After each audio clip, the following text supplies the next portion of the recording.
मतदान कमी झालंय आणि याच्याबद्दलची असणारी एक चर्चा सुरुवात झाली आहे. 2012ला अण्णा हजारेच्या आंदोलनानंतर नरेंद्र मोदी यांनी असणारं जे हाईप केलं, BJPने हाईप केलं, गुजरात डेव्हलपमेंटल मॉडेल आणलं आणि 2G स्कॅमच्या पार्श्वभूमीवरती नवीन मतदार जो आला आणि तरुण मतदार जो होता त्याने भारतीय जनता पक्ष हा त्यांनी स्वीकारला. 10 वर्षाच्या कालावधीमध्ये भारतीय जनता पक्षाने मेजर बदल काहीच केलेला नाही, तर जुमलेबाजीचंच सरकार चालवलं. राहुल गांधी याचीच टिंगलतवाली करण्यामध्ये घालवलं आणि ज्या काही ईडीच्या कारवाया झाल्या, इतर कारवाया झाल्या, त्यातून कन्व्हिक्शन कोणालाच झालं नाही अशी असणारी परिस्थिती आहे. डेमोक्रेसीचं राज्य याच्यापेक्षा पोलिसी राज्य हे मोठ्या प्रमाणात झालं.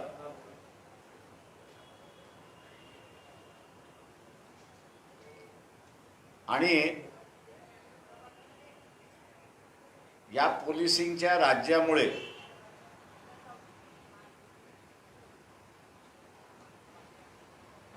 पंधरा लाखापेक्षा जास्ती कुटुंब यांनी 2014 पासून राज्यसभेमध्ये उत्तर देण्याच्या आतमध्ये भारतीय नागरिकत्व सोडलं.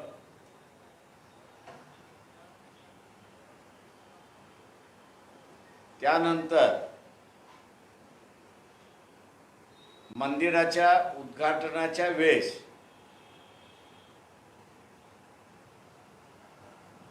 शंकराचार्यांचं सल्ला न ऐकणं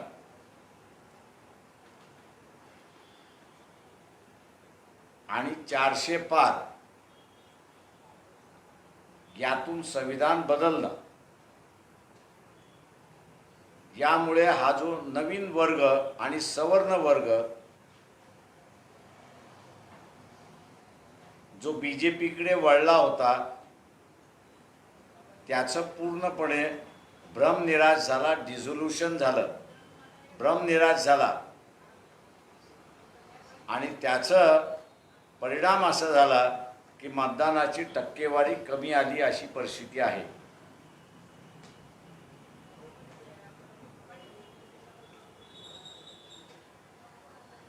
शाहू फुले, आंबेडकर, त्याच्याचबरोबर मानवतावाद स्वीकारणारा जो मतदार आहे त्याच्यावरती आता एक जबाबदारी आहे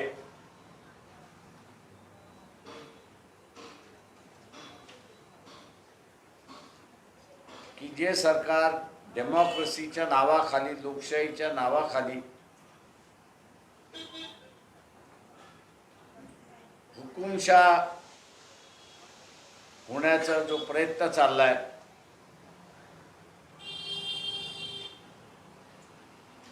त्याला थांबवण्याची जबाबदारी आहे. आणि म्हणून सर्व मतदाराला आवाहन करतोय की त्यांनी दुसऱ्या फेजच्या मतदान सुरुवात होत आहे, अशा वेळेस मत व्यक्त न करता जो आपण भारतीय जनता पक्ष नरेंद्र मोदी यांच्यावरती राग व्यक्त करताय, त्याच्यापेक्षा मतदान करून विरोधात मतदान करून या सरकारच्या आपण आपला राग व्यक्त करावा, हे आवाहन मी या ठिकाणी करतो.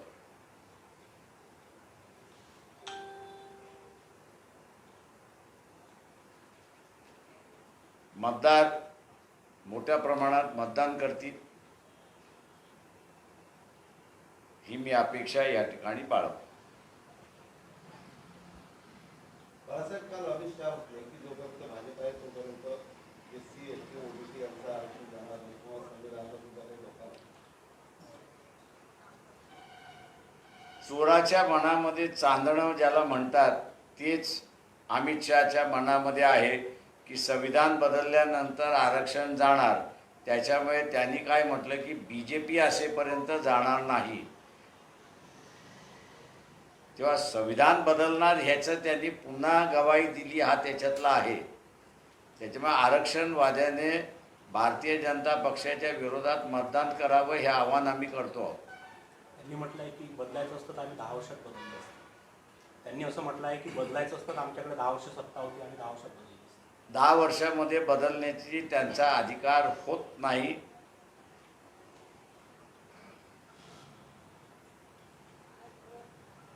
त्याच्यामुळे असणारं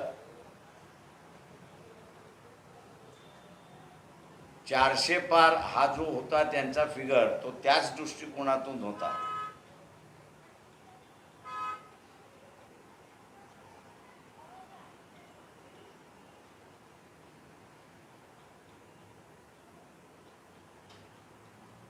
बाळासाहेब, राज्यात प्रमुख लढती कशा राहतील?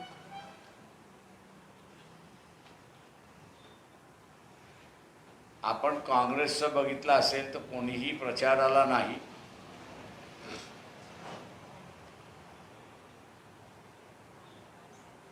शिवसेनेचं सुद्धा आपण बघत असाल तर फार मोठ्या प्रमाणात प्रचार आपल्याला दिसत नाहीये दोन्ही बाजूच्या मतदारसंघामध्ये.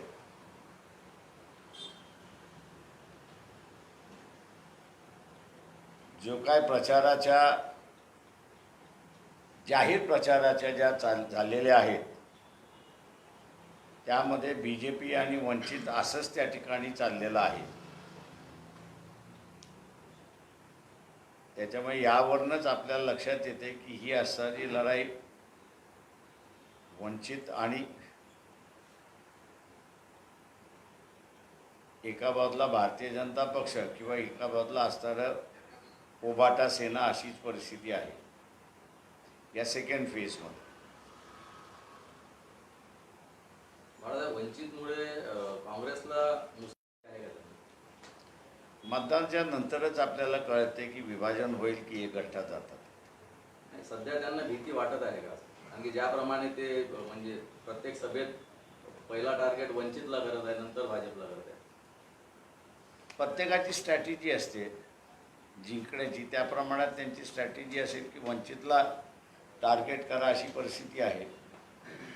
बाळासाहेब, आजचं अजित पवारांना क्लीन चिट दिली आहे सिंचन घोटाळे, त्यावर आपलं काय? कोर्टाने क्लीन चिट दिली आहे का अजून? नाही आहे. त्याच्यामुळे कोर्टाने जोपर्यंत देत नाही तोपर्यंत क्लीन चिट मानत नाही. बघा, MIM तर्फे आपल्याला पाठिंबाचं पत्र काही आलेलं आहे?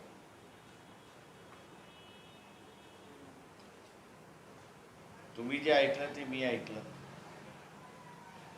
आणि त्याच्यामुळे असणारा पाठिंबा आहे असं जाहीर धरून चालायचं. सर, शिखर बँक घोटाळा प्रकरणात अजित पवार, सुनेत्रा पवार आणि रोहित पवार क्लीन चिट देण्याचा काय प्लॅन?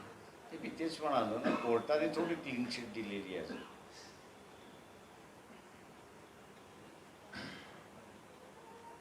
2014 मध्ये जे मोदींनी आश्वासनं दिली होती ते मोदींनी पूर्ण केले नाही असं शरद पवारांनी सुद्धा एक टोला मारलेला. ते मी तेच म्हणालो की नवीन पिढी जी आहे आणि त्यांच्याकडे वळली होती ती पूर्णपणे आज डिझोल्व्ह झालेली आहे. ती काँग्रेसच्या विरोधात गेलेली असणारी पिढी आहे. त्याच्यामुळे ते काँग्रेसकडे वळतात आहेत का तर मला असं दिसत नाही आहे. ती असणारं नॉन काँग्रेस ऑपोजिशन जे आहे BJP सोडून त्यांच्याकडे ते वळतात आहेत अशी परिस्थिती आहे. सर, काल अमरावतीमध्ये प्रचाराच्या जागेसाठी जो वाद झाला, राडा झाला आहे, त्याकडे आपण कसं पाहणार बच्चूकडांची भूमिका घेतली तर माझं म्हणणं याचा अर्ज पहिल्यांदा त्याला ती जागा मिळावी हा नियम आहे. भांडणं करण्याचे कारण काही आहे.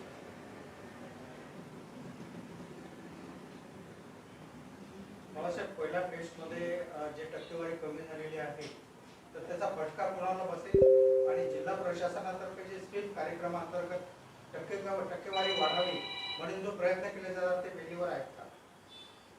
माझं म्हणणं असं आहे की ॲडमिनिस्ट्रेशन टक्केवारी वाढवत नाही आणि ते नुसतं नौटंकी आहे असं मी त्या ठिकाणी मानतो.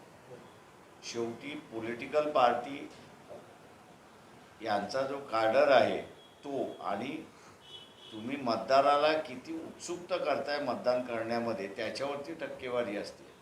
मी जे आता म्हणालो त्याच्यामध्ये की 2014 जे ला जो BJPला मतदार करणारा जो कार्डर होता त्यांनी अक्षरशः काँग्रेसला शिव्या देऊन मतदान केलं BJPला.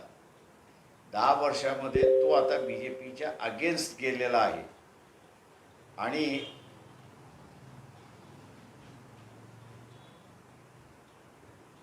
त्याचा भ्रमनिराश झालेला आहे आणि म्हणून त्यांनी मतदान केलेलं नाही. लोकसभेत बाळासाहेब महाराष्ट्रात बीजेपीचं चित्र कसं राहील? मी ज्योतिष नाही आहे भाकीत करायला. किती सीटा होते असं? मी भाकीत नाही आहे. माझ्याकडे आत्ता जो लेटेस्ट रिपोर्ट आलेला आहे त्याच्यामधनं डाऊनवर्ड ट्रेंड दिसते अशी असणारी परिस्थिती आहे. गळती लागते अशी असणारी परिस्थिती भारतीय जनता पक्षाला दिसते. अजित पवारांनी पुन्हा एक विधान केलं आहे की बा माझ्या बायकोला तुम्ही निवडून द्या, मी पालकमंत्री आहे पुण्याचा, त्याचा फायदा होईल तुम्हाला कुठं काय? जुमलेबाजी तर राजकारण चालणारच. त्याच्यामुळे कोणी आपल्याला जिंकण्यासाठी जो जुमला फायदा आहे तो फेकणार.